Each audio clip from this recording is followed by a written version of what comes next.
process the data you gathered so far from traversing to the location of like the last ping, and then from there use some sort of like spiral search algorithm to place nodes, and then kind of just snap them to your PRM, and then from there you can use like D star with multi-heuristic A star as well integrated to navigate to those points to kind of create a optimal scan range, if that makes sense.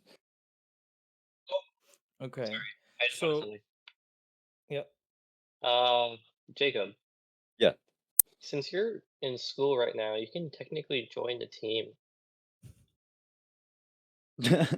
um, I would have to consider that with the time constraints I have, but I mean, maybe you're some. already helping us out. It's just something. I just found Yeah, out. maybe Okay, send me the information on that, and I'll think about it. yeah, okay. I'll send you some information. Yeah, thanks. Yeah. So, what if? So, I don't know if you have seen Dust. Do you know what Dust is? The Dust software for the Dust rover. software. So I, it's something I can just explain it to you. It's yeah, basically a Unreal Engine moon simulation that's made by NASA, and it's yeah, like a proprietary software where you have to like request to it, and then they have to approve it, and you have to get it. So it's not something open source, yeah. unfortunately. That makes sense. Yeah, but they have like really good like map generation for the moon. Like you can create elevation, you can create rocks, you can basically they you can simulate this test environment, you can simulate this mission on there. Hmm. Um, from what I read, they have maps of the moon, right? They have like 25 meters per pixel or something, or 5 meters per pixel. They have like Okay. detailed maps of the moon. Since I don't know what's going to happen, what if we are given the map beforehand? Because if we have the map and then the last known location of the LTV, right? The task just becomes, instead of just like finding the path to the LTV, that's now easy because we know the data. Um, the task becomes how to find the LTV after we get to the last known location, right? So in Yeah, that case, for the map one, what kind of algorithm would you choose? Like what kind of pathfinding and navigation would you choose for if we have the map? yeah. So if you have the map, you don't have to worry as much about actively reprocessing everything because you have the general information about the surroundings. From there, I would do something similar where I'd probably use a PRM to kind of simplify the data into something that you can actively iterate over when you're creating like the path. And then from there, you can just use some sort of like guide nodes in a. You could do like a lawnmower search or like a spiral search. I'd probably do a spiral search with like kind of a brush size, which is the radius of whatever it needs to be within to ping, if that makes sense. Um, so, for example, if you're doing a spiral search, you kind of treat your brush size as 10 meters, so your radius would be about that, and then you just circle in that radius with the nodes being snapped to whatever you generated in your PRM. Great. So what if this search is happening at a place where elevation comes into play and there are rocks around, right, for the Yeah, LTV? So what's going to happen then after, like, I know we have the spiral. What now for that? yeah. So you've generated your points, right? And now you need to actually tell it to go to those points. That's where your navigation algorithm really is going to kick in, and that's where I'd recommend using.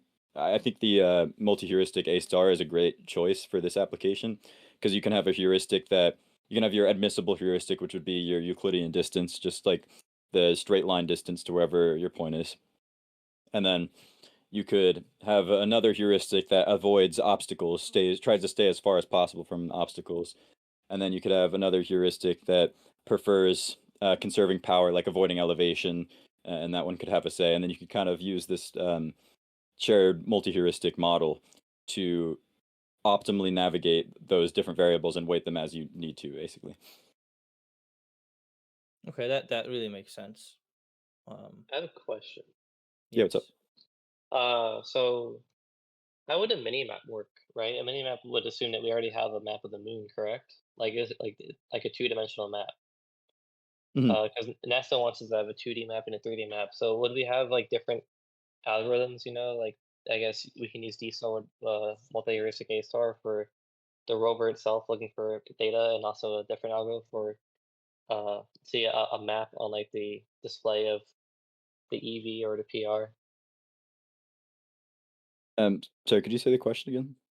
You're saying So I'm pretty sure NASA wants us to create a little HUD for the okay, rover, and they said that we could put we need to have a two-dimensional map or 2D map, like kind of like in GTA 5 or San yeah, Andreas or whatever. yeah, Um, would that map because it would be pretty cool to have a line that shows us where we're going. Would yeah, that line be created using the same algorithm as a rover is using to pathfind to the LCV? yeah. I mean, if you're trying to actively like show the current path taken, if you're doing like a D-star type thing where it's constantly like reading surrounding, that line would obviously change as it gathered new info. Yeah. But I mean, yeah, you could basically take the same code that the algorithm is running and just have it update the HUD in the same way. Um, Okay. Is that kind of how Google Maps works? yeah, yeah, more or less. Yeah, it's just a graph algorithm that runs and updates the HUD and tells you where to go. Okay. Cool.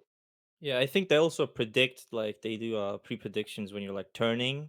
They will assume you turned and they will like visually turn actually the car when if you don't take the turn, you will still like see it turning to the lane Yeah, that you're supposed to turn. that's a big part of actually something I wrote for the company I work for right now. We had to write some stuff that was basically similar to Google Maps because it was GPS based. But yeah, anyway, it's a little off topic. Yeah. That's cool.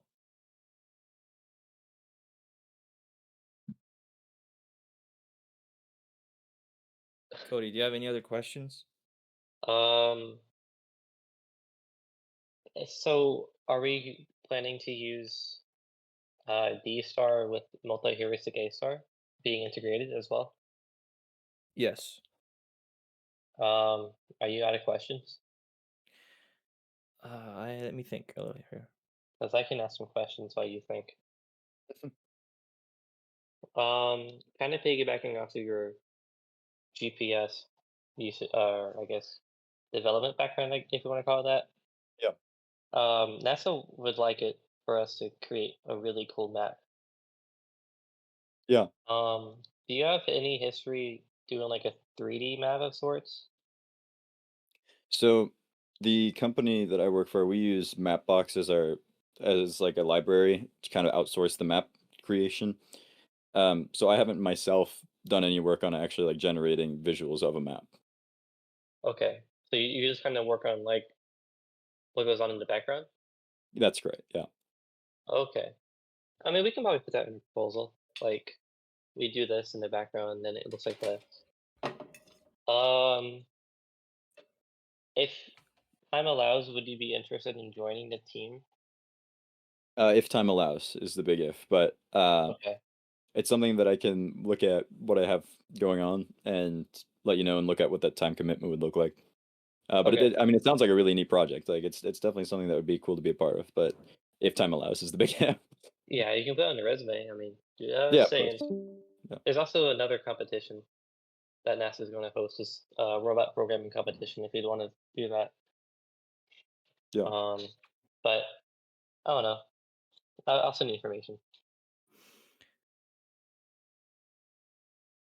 sounds good. Um, Iber.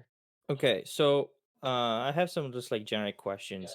Um, so for the EV, for this the guy that's on the space, there's gonna be a HUD, just like Cody was talking about, like a 2D map, right? Yeah, Have you done anything with HoloLens 2 or any kind of similar mixed reality glasses? It very can be. very briefly, just as personal projects, but very briefly. Well, what did you do? Um, I literally just threw together a like a 3D scanned room and like displayed it on the screen, and that was about as much as I did.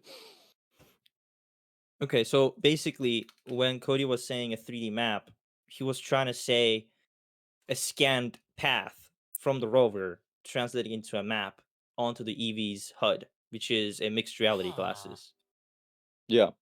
So, do you think that's possible that we can do that with lidar, or do you think that we can only just show some objects and not elevation and not much detail?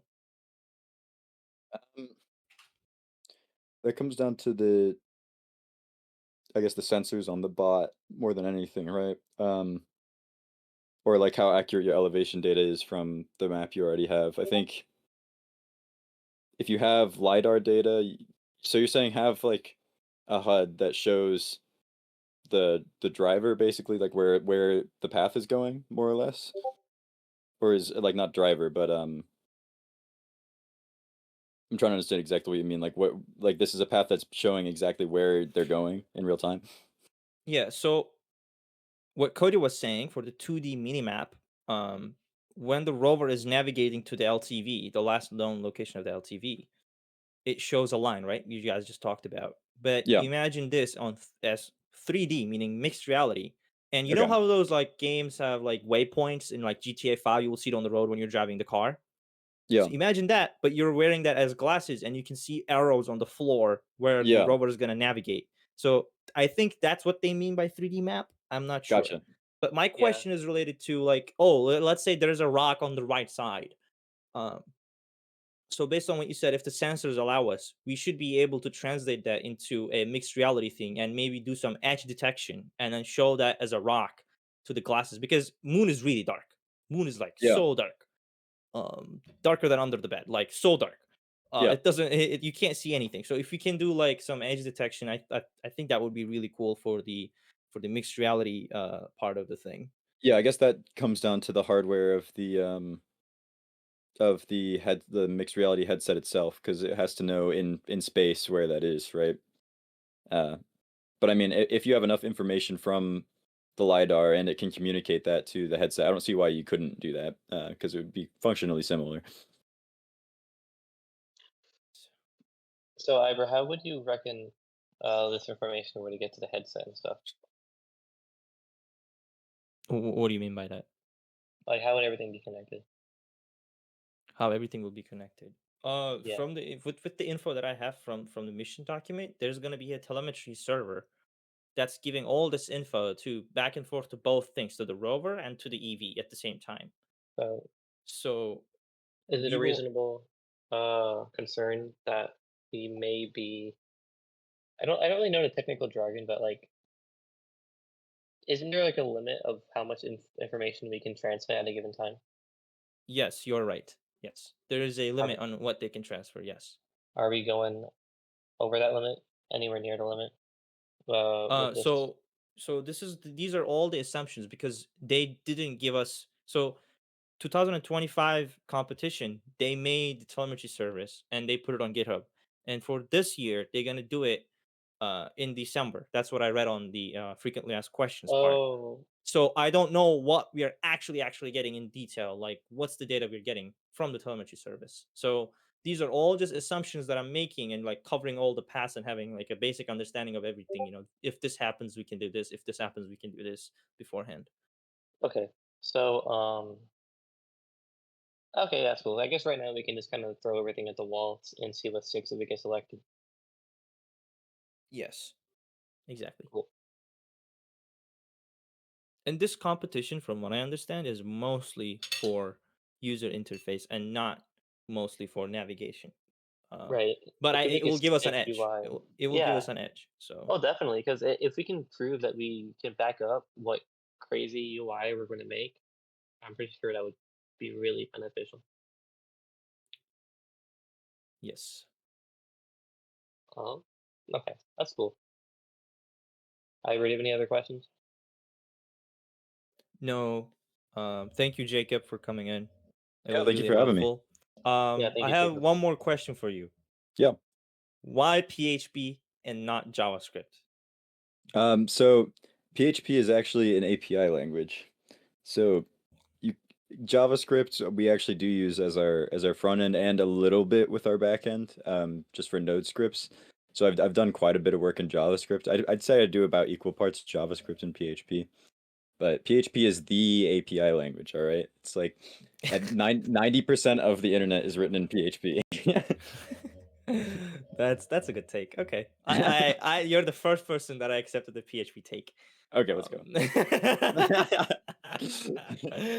That's really cool. Do you guys do any kind of like Rust in the backend or like any kind of optimization? Like, what do you write the algorithms in, like for the backend itself? Most of our algorithms that like need to be fast are just written in C. Um, Rust is